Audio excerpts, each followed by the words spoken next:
오늘 우리에게 주시는 하나님의 말씀은 여호수아 22장 1절에서 34절 말씀입니다.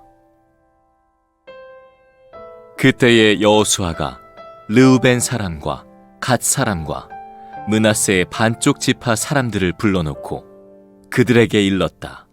당신들은 주님의 종 모세가 당신들에게 명령한 것을 모두 지켰고 또 나에게 순종하여 내가 명령한 모든 것을 다 지켰습니다.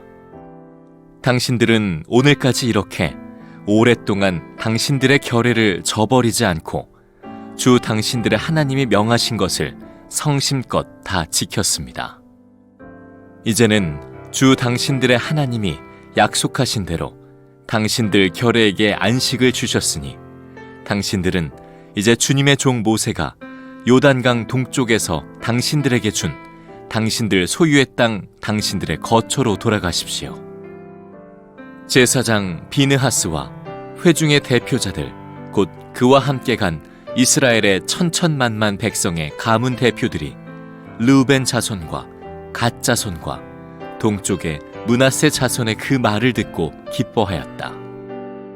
제사장 엘르아살의 아들인 비느하스가 르우벤 자손과 갓 자손과 동쪽의 므낫세 자손에게 말하였다.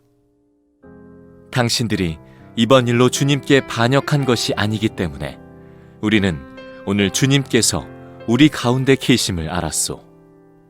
이제 당신들은 이스라엘 자손을 주님의 손에서 건져내었소. 제사장 엘르아살의 아들인 비느하스와 백성의 대표들이 길르앗 땅에 있는 르우벤 자손과 갓 자손을 만나본 다음에 가나안 땅으로 돌아와서 이스라엘 자손에게 그대로 보고하였다. 이스라엘 자손은 그 보고를 듣고 기뻐하면서 이스라엘 자손의 하나님을 찬송하였다. 그래서 르우벤 자손과 갓 자손이 거주하는 땅으로 쳐 올라가서 그들을 멸하자 하는 말을 다시는 하지 않았다. 르우벤 자손과 갓 자손은 이 단을 일컬어 주님께서 하나님이심을 우리 모두에게 증명함이라고 하였다. 아멘. 하나님의 말씀입니다. 여러분의 가정과 우리 교회 공동체에 하나님의 평화가 충만하시기를 축복합니다. 참 안타깝지만 우리 성도의 가정 안에도 불화가, 또 교회 공동체 안에도 다툼과 분열이 참 많이 있습니다. 그러므로 우리가 어떤 일이 있어도 하나 되어지는 것에 대한 훈련을 꼭 해야 합니다. 우리가 하나님의 백성이라면 가정이나 교회 공동체에서나 어떻게 하면 하나 되어 살 수 있는지, 어떻게 하면 하나님의 평화를 누릴 수 있는지를 배워야 되고 훈련받아야 합니다. 이게 하나님의 백성다운 일입니다. 하나님이 이스라엘 백성들에게 가나안 땅을 주셨는데 땅만 주신 게 아니었습니다.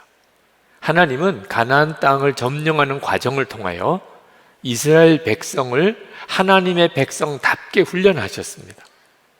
그러니까 요단강을 건널 때도 그냥 건너게 하지 않으시고 먼저 믿음으로 한 발을 내디디고 그리고 요단강을 가르시고, 여리고성도 그냥 무너뜨려 놓고 들어가라 하지 않으시고 먼저 하루에 한 바퀴씩 7일째는 7번을 돌게 하신 다음에 여리고성을 무너뜨리시고, 아간의 죄를 하나님이 아주 엄히 물으시고, 그리고 갈렙의 믿음 하나님이 쓰셔서 헤브론 산지를 주시고, 그렇게 가나안 땅을 정복해 나가는 과정이 이스라엘 백성다운 훈련이기도 했고, 그리고 도피성을 만들어서 살인자라도 품을 수 있는 마음, 레위 지파를 두시고 그 레위 지파를 섬기면서 하나님과 관계를 늘 점검하게 하시고, 그렇게 하셨던 하나님이 이 여호수아 22장에서는 민족이 하나됨을 지키는 훈련을 시키셨어요. 오늘 우리에게 주시는 굉장히 중요한 교훈입니다. 가나안 땅이 이제 다 정복되고 7년 동안 가나안 정복 전쟁이 마쳐지고 여호수아가 요단 동쪽편의 땅을 얻었던 르우벤, 갓, 므낫세 반지파 그들에게 돌아가도 된다. 거기에는 아내와 아이들이 있어요. 남자들, 장정들, 군인이 될 만한 사람들만 이 요단강을 건너 가나안 정복 전쟁에 참여했거든요. 약속을 잘 지켰고 가나안 정복은 이제 이루어졌습니다. 그래서 이제 그들에게 집으로, 땅으로 돌아가라 그러면서 감사하다, 약속을 지켜주어서, 그리고 축복했어요. 그리고 이제 자기 땅으로 돌아가서는 하나님의 말씀을 잘 지키고 살라고 신신당부하고, 그리고 이제 가나안 동쪽편 세 지파가 자기 땅으로 돌아가게 된 겁니다. 여러분, 그때 분위기가 어땠을까요? 얼마나 감동이었겠고, 함께 7년 동안 전쟁을 같이 했는데 이제 그들이 자기 땅으로 돌아가니 그들이 서로 끌어안고 얼마나 눈물도 흘리고, 수고했다, 가서 잘 살으라, 뭐 이런 축복도 하고 그러면서 헤어졌겠죠? 네. 그런데 그렇게 축복하고 감사하고 그렇게 헤어진 이 요단 동쪽편 세 지파와 나머지 동쪽편 가나안 땅에 있었던 이스라엘 민족이 전쟁을 벌일 위기가 닥친 거예요. 조금 전까지 그렇게 감사하다, 수고했다, 잘 살으라 그렇게 축복했던 그 관계가 언제 그랬냐는 듯이 확 바뀌어버립니다. 이유는 이 요단 동쪽편 세 지파가 요단강을 건너면서 그 요단강에 단을 쌓았어요. 이 단을 쌓았다는 소문이 다른 지파에게 전해진 겁니다. 다른 지파가 얼마나 화가 났는지, 아니 하나님의 제단은 실로에만 있습니다. 하나님의 제단은 한 곳밖에 없어요. 그런데 요단 강가에 또 제단을 쌓았다는 거야. 그 말은 다른 신을 섬긴다, 우상 숭배한다, 그런 뜻과도 같으니까. 이게 얼마나 하나님이 진노하시는 일인가. 이제 우리 또 다 죽게 생겼네. 그래서 안 되겠다. 그래서 그들과 전쟁을 해서 그들을 다 멸하려고까지 작정을 한 거예요. 여러분, 아무리 좋은 관계 같아도, 성도의 가정도 교회도 이처럼 한순간에 깨어질 수 있다는 것, 이 사실을 우리가 명심해야 됩니다. 마귀가 어떻게 해서든지 성도의 가정 그리고 교회를 흔들고 분열시키고 깨트리려고 역사해요. 그 점을 우리가 잘 알지 못하면, 그러면 한순간에 큰 시험에 휘말리게 되는 겁니다. 그러나 참 감사한 것은 그들이 바로 전쟁에 들어가지 않고 먼저 제사장 비느하스와 각 지파의 대표를 보냈어요.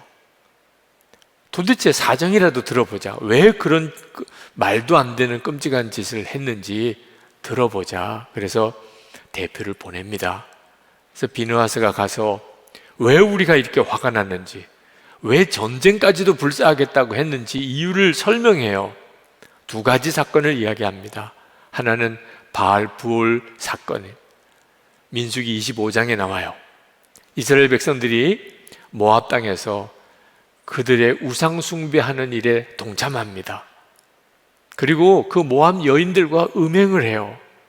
하나님이 얼마나 진노하셨는지 이스라엘에 연병을 내리고 그날 24,000명이 죽어요.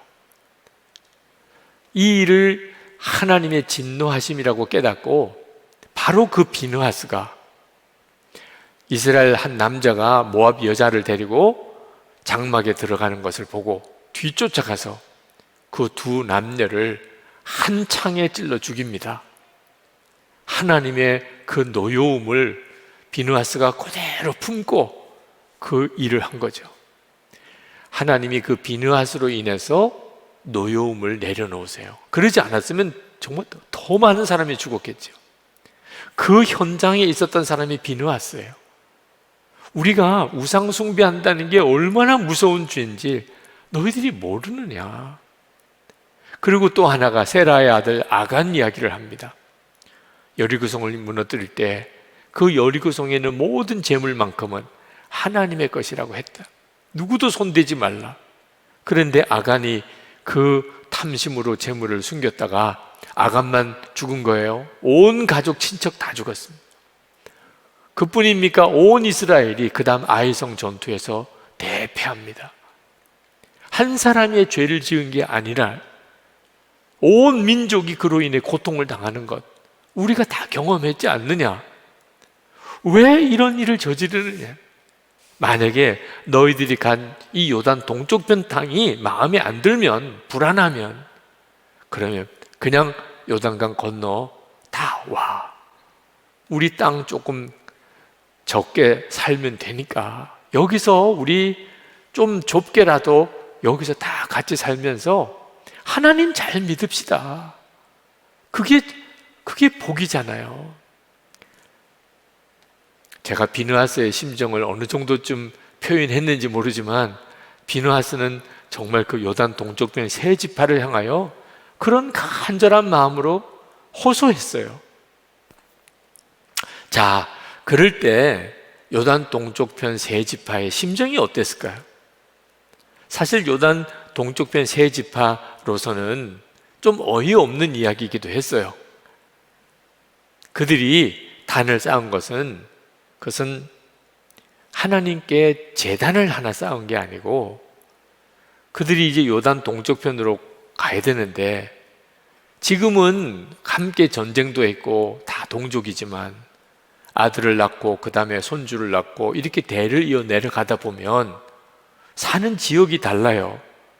하나님이 주신 땅은 가나안 땅인데 우리는 요단 동쪽편에 산단 말이에요. 어느 순간에 우리 후대에 가서 너희들은 이방인이야, 너희들은 우리 동족이 아니야, 이렇게 나오면 어떻게 하냐 말이에요.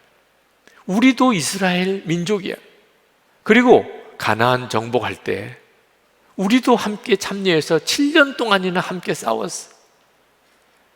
그랬다는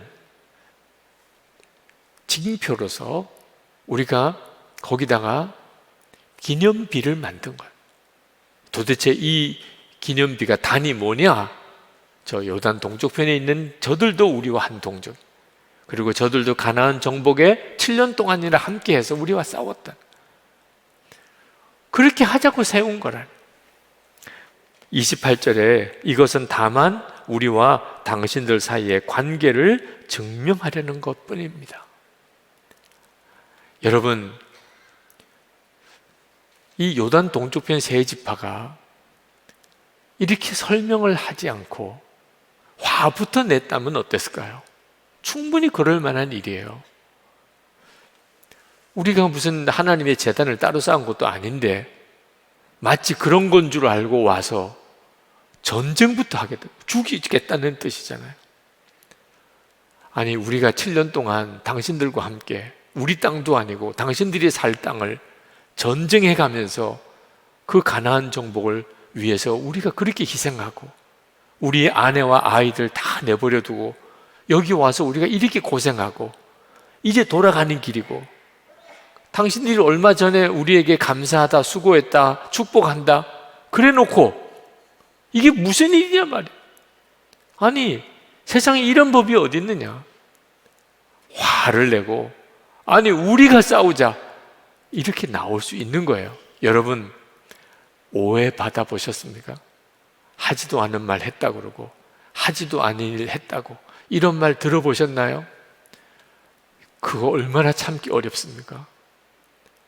그 자존심 상하고 모욕감이 느껴지고 배신감이 느껴지는, 여러분 그런 경험 있으세요? 지금 요단 동쪽편 세 지파가 그런 상황인 거예요. 그런데 그들이 참 침착하게 조리 있게 자기들의 이유를 쭉 설명하잖아요.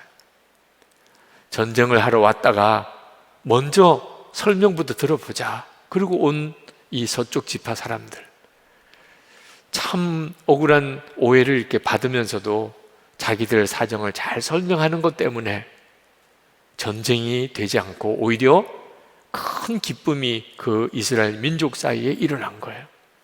하나님께서 이 기사를 이 여호수아 22장에 쓰신 이유가 뭐겠어요? 바로 하나님의 백성들의 특징이 절대로 분열하고 싸우는 게 아니고 하나 되는 거라는 거예요. 하나됨이 왜 하나님의 백성의 특징인가? 하나님의 속성이 하나됨이에요. 성부, 성자, 성령이 일체이신 거예요. 여러분, 우리가 동기가 선하다고 항상 다른 사람들이 좋게 받아들일 수 있는 거 아니라는 거, 그 사실 명심해야 합니다. 지금 요단 동쪽 편의 세 집 하나, 나머지 집 하나 다 하나님 잘 믿어보자는 거예요. 요단 동쪽의 세 지파도 우리 후손들도 다 이스라엘 동족이라는 것을 인정받고 싶고, 우리도 가나안 정복에 함께 동참했음을, 그것을 꼭 기억하고 싶은 거예요. 서쪽 지파는 무슨 일이 있어도 하나님 뜻 어기면 안 된다, 또 다른 제단 만드는 이런 끔찍한 일은 짓지 말자, 다 하나님 잘 믿자는 거예요. 그런데 참 보세요, 하나님 잘 믿자는 것 가지고 싸우는 일이 생기잖아요. 가정에서도 남편과 아내가 서로 다투고 가족들끼리 미워하고 갈라지는 일.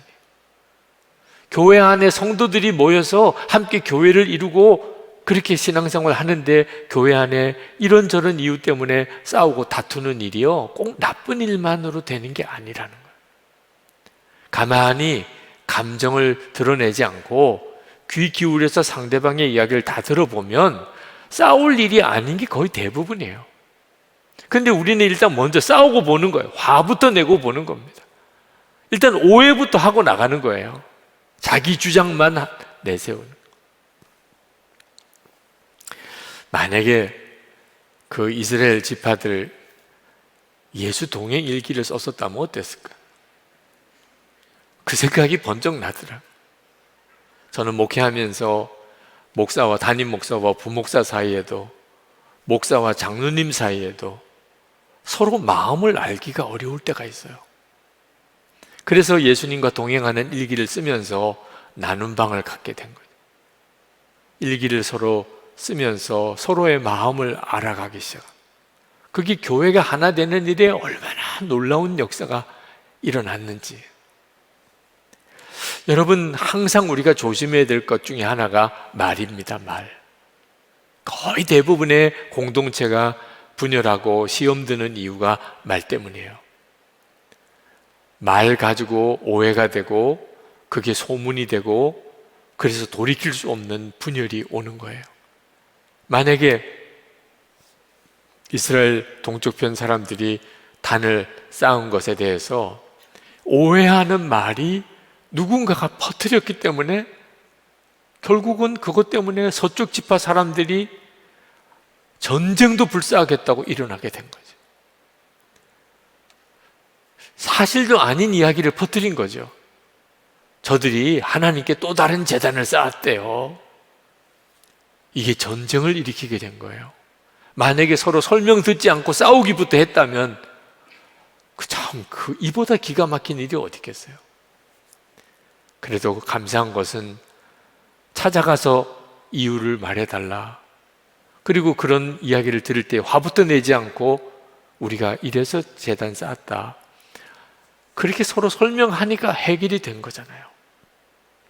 우리도 우리 사이에 이 말 퍼뜨리는 사람을 참 조심해야 돼요.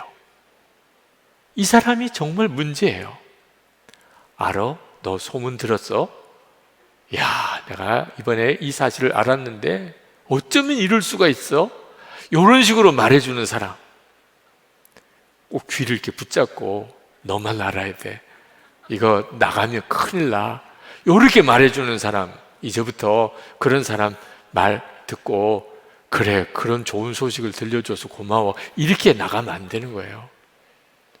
말하지 마. 그런 소문 옮기는 말은 나에게 하지 마요. 사실인지 아닌지 우리 당사자에게 확인해 보자. 서로가 조심시켜야 돼요. 여러분, 가정도요, 교회도요, 말 한마디로 뒤집어지는 거예요. 이 점을 항상 명심해야 합니다. 말 소문내는 사람, 이 사람을 정말 조심해야 돼요. 여러분 스스로도 그런 일에 쉽게 휘말리지 않아야 하고, 그리고 더 중요한 것은 이런 시험과 갈등이 생겼을 때 무엇보다도 우리가 먼저 감정으로 대하거나 섣불리 반응하지 말고 주님을 바라봐야 됩니다. 저는 이 이스라엘 동쪽 지파가 그런 전쟁을 하겠다고 서쪽 지파 사람들이 몰려왔을 때 차분하게 대응한 것이 참 놀라워요. 어떻게 그럴 수 있었을까? 근데 오늘 말씀을 묵상하며 보니까 그들이 진짜 하나님을 믿은 거예요. 하나님을 진짜 믿으니까 감정으로 대하거나 또 서로 싸우려고 하지 않고 그들이 차분하게 설명하고 이해를 구하고 할 수 있었던 거예요. 22절을 봅시다. 요단 동쪽 지파 사람들이 자신들이 어떤 동기로 단을 쌓은 것을 설명하는데, 하나님은 주 하나님은 전능하십니다. 주 하나님은 전능하십니다. 우리가 왜 그렇게 하였는지 주님은 아십니다. 이 확신 때문이에요. 만약에 동쪽 지파 사람들이 다른 의도가 있었다면 아마 이렇게 말을 못했겠죠. 그들이 요단강가에서 이제 강 건너가면 남남이 될 수도 있는 관계일 수 있으니까 거기다가 우리가 예표가 되는 그런 기념비 하나를 쌓자. 그럴 때 그들이 쌓았던 동기를 누가 알아요? 하나님이 아십니까? 다른 지파는 오해를 하고 전쟁을 하겠다고 왔지만 하나님은 아시잖아요. 자, 하나님이 아시면 그러면 하나님이 해결해 주실 거예요. 왜? 그 서쪽 지파 사람들도 다 하나님 믿는 사람들. 그래서 22절 하반절에 같은 이스라엘 결례인 여러분도 알아주시기를 바랍니다. 하나님이 아시니까. 하나님은 모든 걸 다 아세요. 그러면 여러분도 하나님을 믿으니 하나님도 여러분을 이해시켜 주실 것이라고 저희들은 믿습니다. 여러분, 이 믿음이 얼마나 중요하죠. 우리도 오해받을 때, 말도 안 되는 말을 들을 때 억울하다, 분하다, 참을 수가 없어. 여러분, 이렇게 반응하지 않아야 되는데, 사람인데 어떻게 그렇게 감정도 없나요? 사람인데 어떻게 그게 가능해요? 주님을 바라볼 때예요. 주님은 아시잖아요. 진짜 어떻게 된 일인지. 사람은 모르지만 주님은 아시잖아요. 여러분, 이렇게 주님이 믿어져야, 주님이 아시면 됐지 뭐, 충분하지 뭐. 왜? 주님은 살아 역사하시니까. 나중에 누가 잘했는지 못했는지 다 주님이 밝혀주실 거니까. 이게 믿어지는 사람은 목소리를 크게 안 내요. 화부터 내지 않아요. 감정 드러내지 않아요. 믿으니까. 그런데 안 믿어지면, 억울한데 주님도 안 믿어져요. 그럼 화부터 나는 거죠. 소리부터 지르는 거죠. 못 살아 그러는 거죠. 그냥 계속 한강변에 가는 거죠. 여러분, 진짜 우리에게 필요한 것은 주님은 정말 함께 계시고 모든 걸 아신다. 그리고 주님이 다 해결해 주신다. 진짜 하나 될 수 있을까요? 이제는 그런 질문에서 이제 믿음을 바꿔야 돼요. 하나 된 거예요, 이미. 부부는 이미 하나 된 거예요.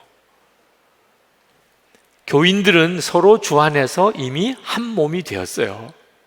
에베소서 4장 3절에 평안에 매는 줄로 성령이 하나 되게 하신 것을 힘써 지키라. 앞으로 하나가 되는 게 아니고 이미 남편과 아내는 한 몸이에요. 주 안에서 하나예요.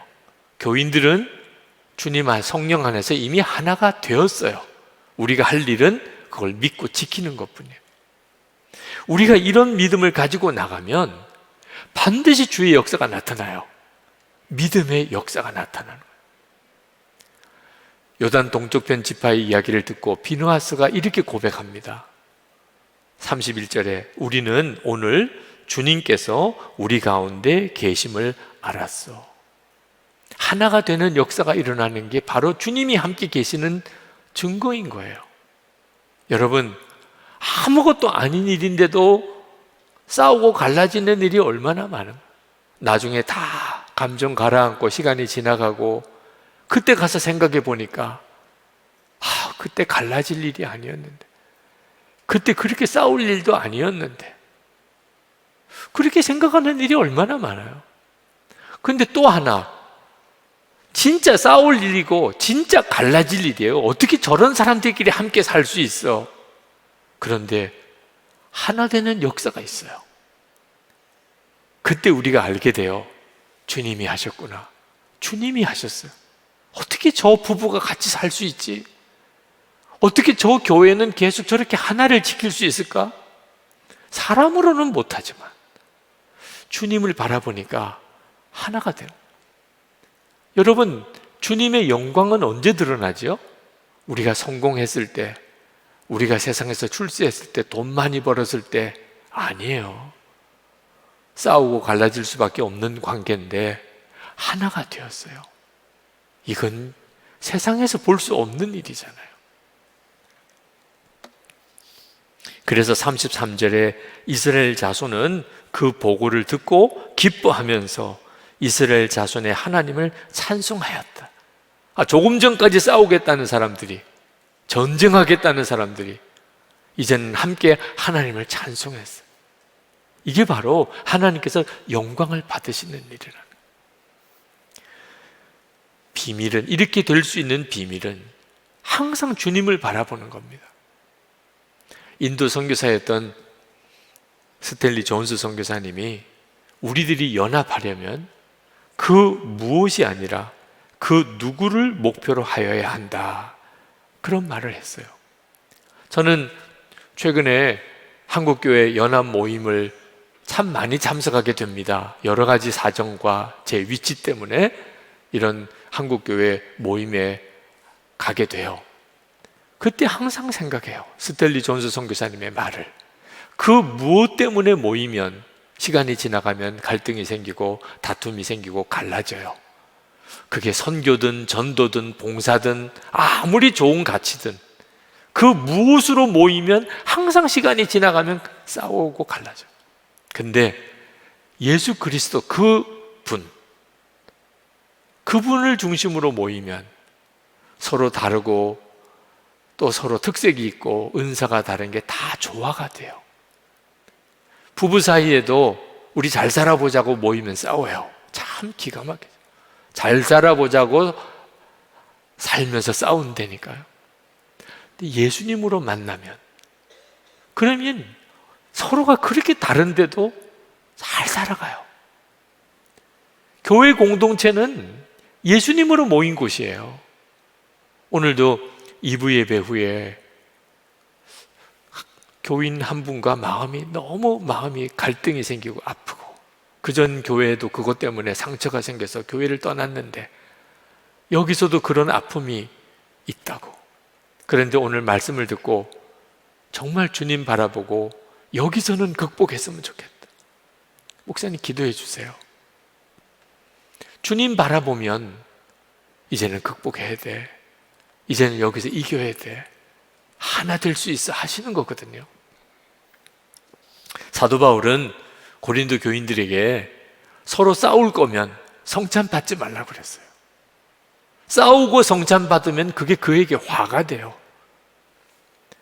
고린도전서 11장 20절에 그런즉 너희가 함께 모여서 주의 만찬을 먹을 수 없으니, 이 정도로 심각한 거예요. 누구 미운 사람 있고 내가 누구와 싸우고 그러면 성찬, 나 누구랑 싸웠으니 성찬 못 받습니다, 이렇게 나와야 된다는 거예요.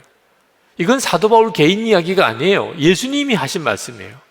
마태복음 5장 23절 24절에 그러므로 예물을 제단에 드리려다가 거기서 내 형제에게 원망 들을 만한 일이 있는 것이 생각나거든 예물을 제단 앞에 두고 먼저 가서 형제와 화목하고 그 후에 와서 예물을 드리라. 오늘 여러분은 그냥 이렇게 예배 드리겠으니 뭐 어쩔 수가 없지만 다음에는 누구랑 싸우면 예배 오면 안 돼요. 하나님 안 받으시니까 그 사람하고 화해한 다음에 그리고 예배 와야 돼요. 다음 주부터는 아무도 안 나올까 봐 걱정이 되기도 합니다만 주님은 예배 드리지 말라는 데 초점이 있는 게 아니고 하나님께 예배 드려야 되는데 그러면 내가 풀어야지, 그 사람과의 화해해야지, 이런 자세를 가져야 될 정도로 이 문제는 심각하다는 거예요. 이번에 장로 수련회를 하면서 장로님들과 책 한 권을 같이 읽었어요. 프랜시스 첸 목사님이 쓰신 Until Unity, 오늘 설교 제목입니다. 예수로 하나 될 때까지. 그 제목의 책을 같이 읽었어요. 왜 그 책을 읽었나? 우리 선한목자교회도 한순간에 깨어질 위기가 항상 있어요. 예수로 하나 될 때까지. 이건 우리에게도 매우 중요한 제목이에요. 여러분 가정이나 또는 교회 공동체에 시험이 생기고 위기가 왔다면 이 프랜시스 첸 목사님의 예수로 하나 될 때까지 이 책을 꼭 한번 읽어보세요. 여기 이 책 속에서 프랜시스 첸 목사님이 하나님 앞에 참 두려운 마음으로 회개하는 부분이 나옵니다. 134페이지부터 나옵니다. 제가 그 부분을 요약해서 읽어드릴게요. 나는 이제 분열을 일으키기가 두려워졌다. 고린도전서 3장을 다시 연구한 결과 최근에 내가 의식적으로나 무의식적으로 교회 분열에 일조하는 말과 행동을 했던 상황들을 돌아보고 깊이 회개하였다. 고린도전서 3장 16절 17절에 나와 있는 하나님의 경고만큼 두렵고 떨리는 말씀은 없다. 너희는 너희가 하나님의 성전인 것과 하나님의 성령이 너희 안에 계시는 것을 알지 못하느냐. 누구든지 하나님의 성전을 더럽히면 하나님이 그 사람을 멸하시리라. 하나님의 성전은 거룩하니 너희도 그러하니라. 하나님이 그 사람을 멸하시리라. 이 말씀이 얼마나 심각한 것인지를 항상 기억해야 한다. 거룩한 성전에 대한 하나님의 열정은 맹렬하며 형제 자매에게 던진 모든 부주의한 말은 심판을 받을 것이다. 그리스도를 자랑하는 말 외에 우리의 입에서 나오는 모든 자랑은 분열을 일으키고 성전을 더럽힌다. 하나님, 우리를 불쌍히 여기소서. 저는 정말 머리를 바닥에다가 그렇게 대고 기도한 적이 여러 번 있었어요. 그 기도는 제 진액이 빠지는 기도. 정말 눈물 범벅이 되고 콧물 범벅이 되고 몸이 땀에 저는 그런 기도예요. 그 기도는 어떤 기도냐? 제 뜻을 포기하는 기도. 예수님께서 겟세마네 동산에서 기도하실 때 땀방울이 핏방울이 되도록 기도하셨다고 하셨는데 그때 그 기도도 마찬가지였어요. 아버지 하나님, 나의 원대로 마시고 아버지의 원대로 하옵소서. 그렇게 기도하실 때 천사들이 와서 도왔다고 그랬어요. 그리고 십자가의 길을 가실 수가 있었죠. 여러분, 우리도 그런 기도를 해야 될 때가 와요. 내 주장, 내 고집, 내 생각, 내 감정, 내 자존심, 그 자체를 다 꺾어버리는 기도. 그렇게 기도를 해야 되니까 진짜 머리가 바닥에 닿도록 정말 온몸에 땀이 흐르는 눈물의 기도가 나오더라고요. 근데 참 놀라운 것은 그렇게 기도하고 나면 그러면 하나님께서 하나가 되게 하세요. 용납 못할 사람, 해결 안 될 문제, 진짜 답답한 거 다 포기해버리고 싶은 거, 이제는 끝인가 봐. 악만 받쳐오고 그게 해결이 돼요. 그리고 정말 놀라우게 하나님의 영광이 드러나요. 지나고 나면 그때 정말 잘했다. 그런 길을 가게 되더라고요. 여러분, 여러분의 가정, 또 우리 교회 공동체에 마귀가 그냥 손 놓고 있을 리 없어요. 어떻게 해서든지 뒤집어 놓고 깨트리고 망가뜨리고 싸우고 그렇게 한다니까요. 그러니까 여러분이 그 분별 못했다가는 반드시 당해요. 화부터 내고 안 할 말 하고 주워 담을 수 없는 행동하고, 그리고 나중에는 마귀가 깔깔깔대고 웃는 그 비참한 상황에 빠져버리는 거죠. 그러니까 항상 명심해야 돼요. 절대로 마귀가 원하는 대로는 안 한다. 마귀 좋아하는 거, 마귀 계획대로나 절대로 안 한다. 말하고 화내고 싸우고 감정 드러내고 다 마귀가 원하는 거예요. 너 자존심도 없니? 야, 너 이렇게 무시당해도 괜찮겠어? 야, 그냥 한순간에 그냥 뛰어내려. 그러면 다 끝나. 절대 그렇지 않습니다. 주님 바라봐야 돼요. 항상 주님 바라봐요. 주님께 먼저 물어야 돼요. 요단 동쪽 지파 사람들, 주님께 먼저 묻고 기도했다면 아마 서쪽 지파 사람들에게 먼저 그 이야기를 하고, 그리고 기념비도 세웠을 거예요. 문제가 될 게 없죠. 항상 주님께 먼저 의논하고 주님 바라보고, 내가 이미 예수님과 죽었음을 진짜 믿고 주님과 함께 사는 자임을 고백하고 나가면 하나 되게 됩니다. 이제 우리 기도합시다. 하나님, 우리의 가정, 부부 사이에, 가족들 사이에 어떻든지 깨트리려고 하는 마귀 역사 속지 않겠습니다. 절대로 마귀 원하는 대로 안 하겠습니다. 주님 바라봅니다. 주님 교회 공동체, 주님 바라봅니다. 주님 안에서 해결되는 거 믿습니다. 우리 다 같이 통성으로 기도하겠습니다.